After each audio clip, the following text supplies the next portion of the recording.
या इतिहासामध्ये तुमच्या त्या सर्व्हिसमध्ये ज्या दिवशी लागल्यापासून शेवटपर्यंत रणरे साहेबांना नावाचे सीईओ ला कधी विसरायचे नाही.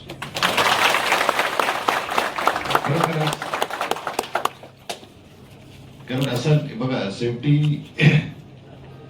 तुम्ही संघर्ष केल्यापर्यंत तुम्हाला कधीच सांगितलं नाही की तुम्ही का उपोषणला बसला.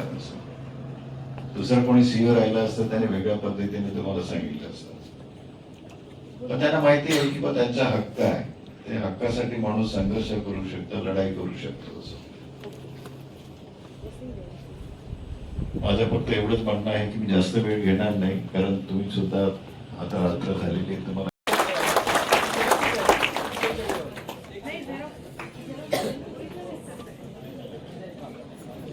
केंद्रामध्ये मात्र निधीची तशी कमतरता नसते.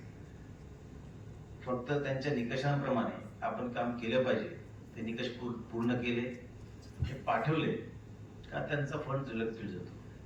बऱ्याच वेळेस राज्यातर्फे ते निकष पूर्ण केले जात नाहीत किंवा ते विहित नमुन्यात फॉर्मॅटमध्ये जे काम त्यांना अपेक्षित असतं ते होत. सर्वांचं पुन्हा एकदा खूप खूप अभिनंदन. आता आपण ग्रामपंचायत विभागाचे बघणार